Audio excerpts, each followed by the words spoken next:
it is a hard decision to go nonprofit, because you could go work for a corporate office and make more money, but with that also comes different types of stress, longer hours and things like that. And one of the biggest blessings of working at a nonprofit is that every single day is filled with so much joy, and it's hard to like put a price on that, because I go to work and leave work every day so happy.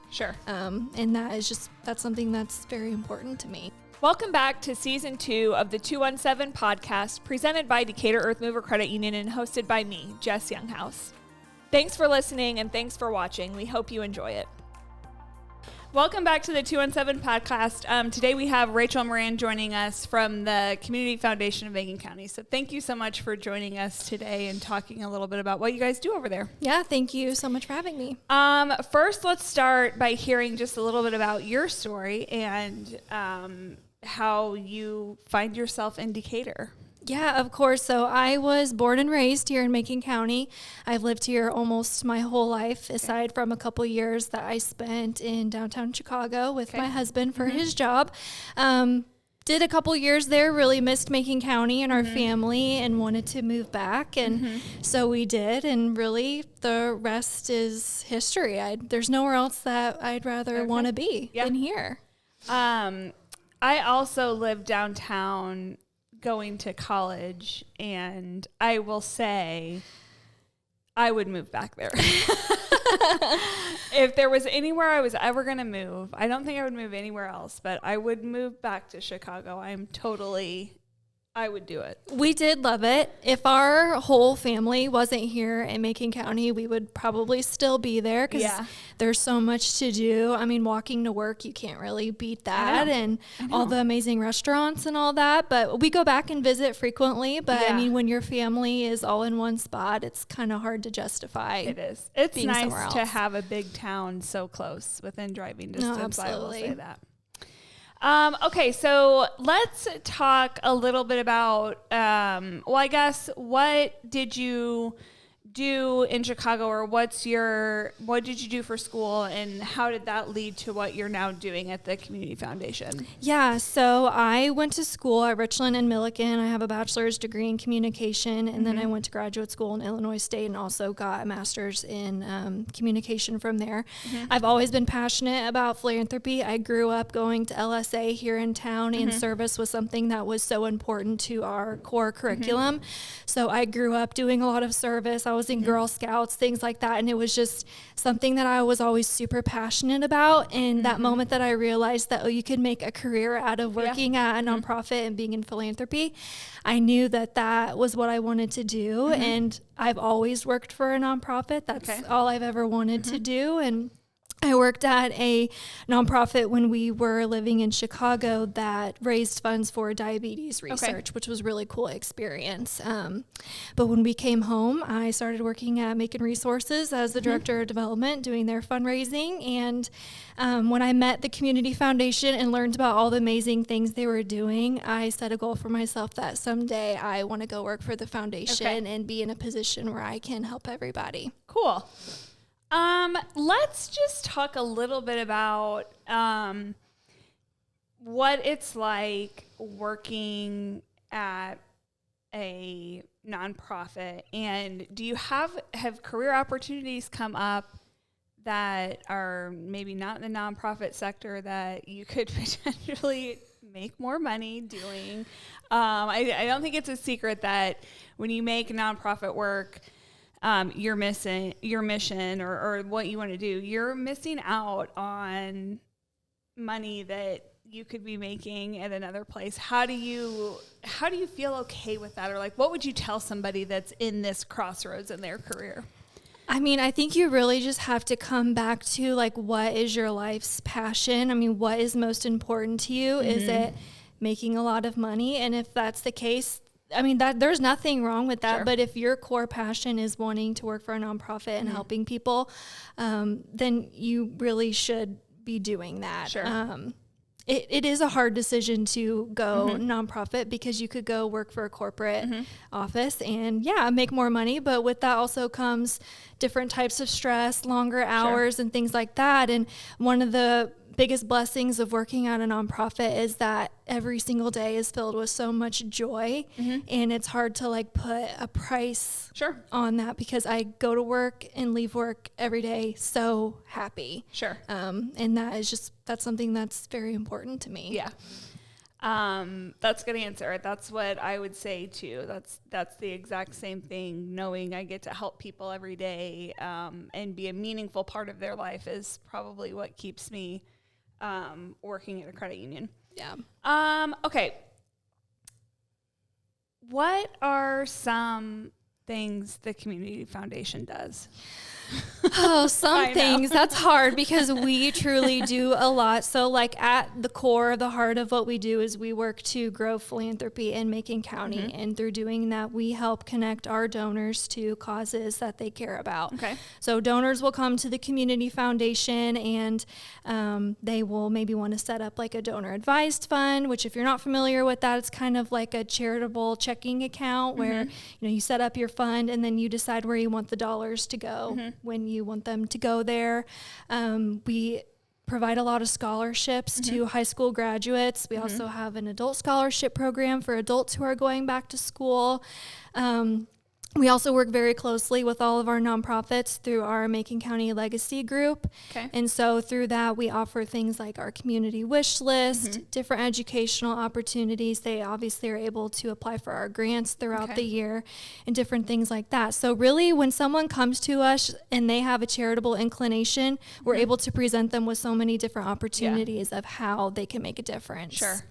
How long has the Community Foundation been around? We've been around since 2000, so 23 years now. Gosh, okay. That's good. It's not 2000 doesn't sound like it's that far It really away, wasn't that long ago. 23 years. I mean, that's a good chunk of time.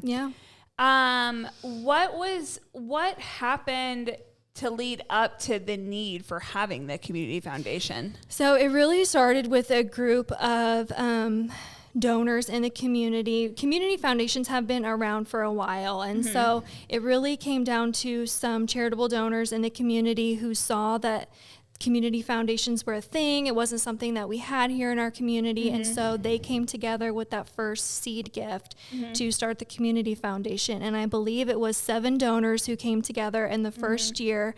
And at the end of the first year, they had $70,000. And to think now we have almost $50 million in assets.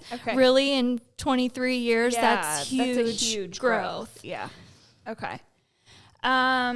Talk a little bit about how, like, your, what's it called, like the needs page where the community wish list. The community wish list.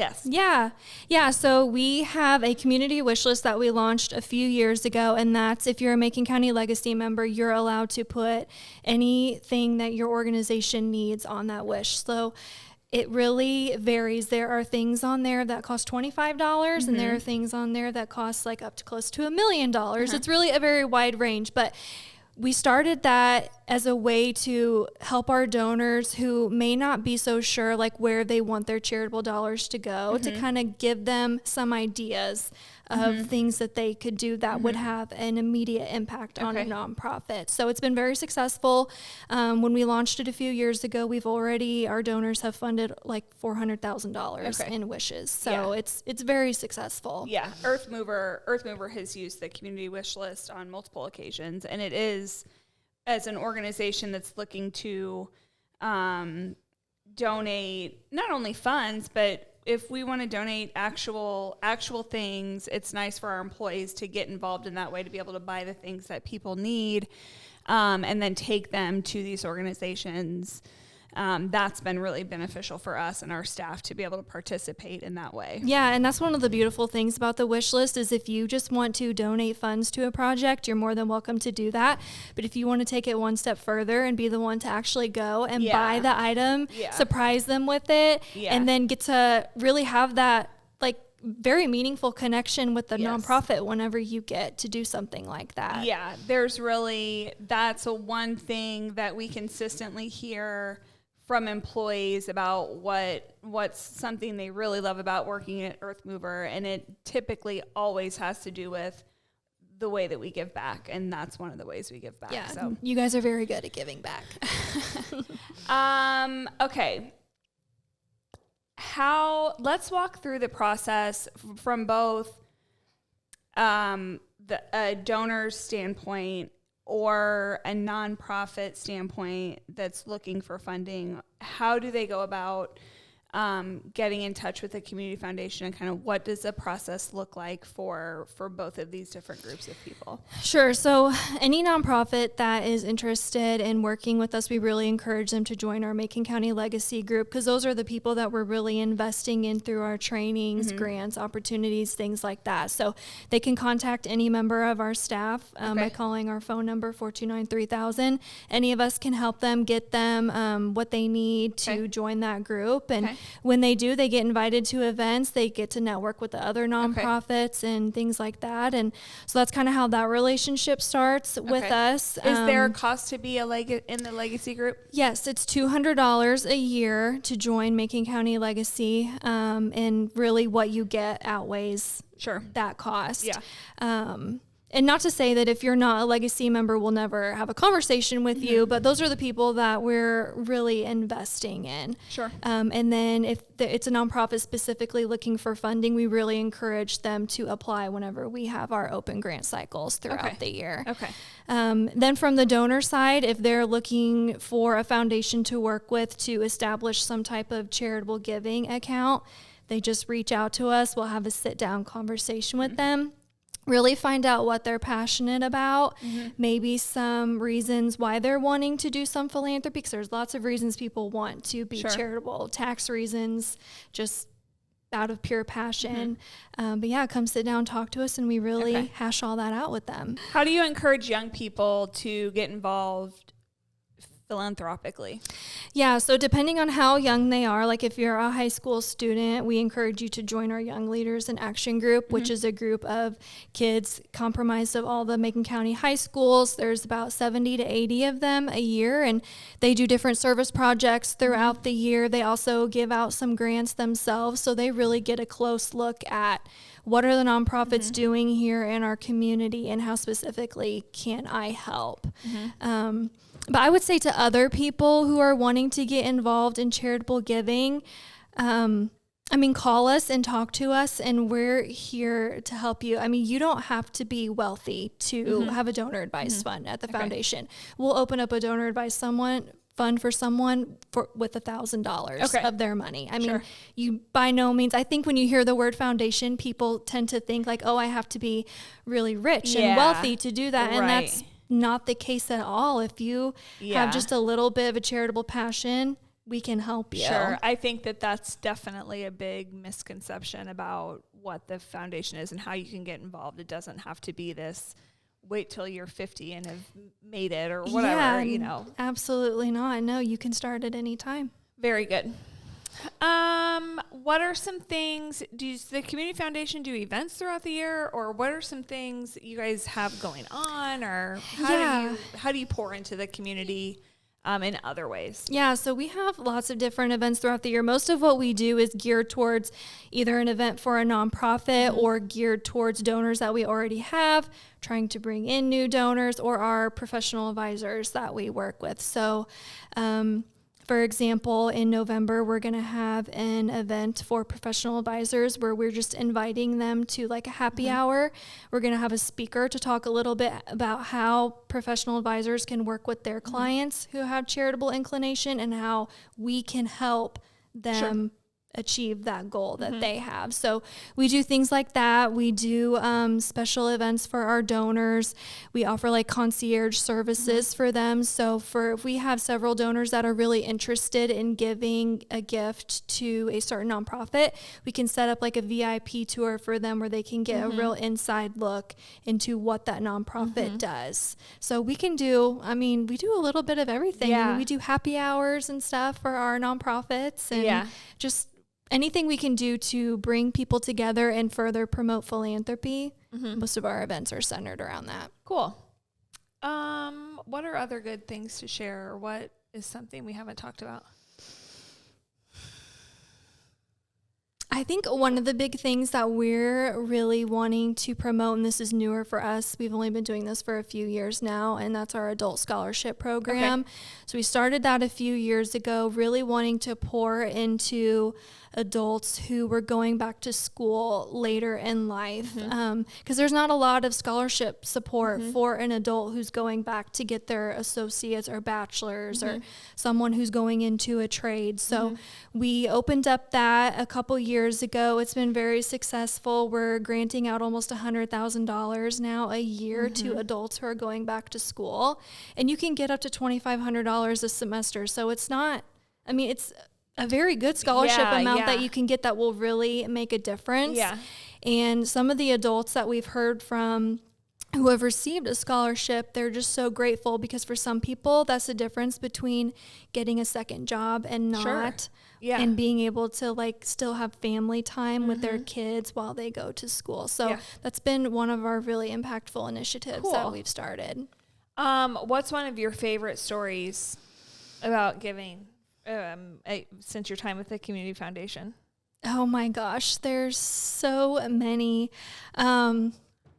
So this summer we had a couple interns working in our office, and we sometimes will be able to do these surprise grants to nonprofits where we kind of tell them like, hey, we want to come by and just see how you guys are doing. And then we show up with a big check and we're able to present that to them. So that is something that's really beautiful whenever we're able to do it. But this summer we had a couple interns working with us, and they got the opportunity to do that. And so I got to watch them give a couple like $5,000 surprise grants to nonprofits, and just seeing the joy on their face and the nonprofits, it was so cool. And I just love that we have the ability to do things like that sometimes. What things does the Community Foundation need to do or continue to do, or how does the Community Foundation need to evolve to continue to grow? You said the first year it started with $70,000 and it's up to $50 million after 23 years.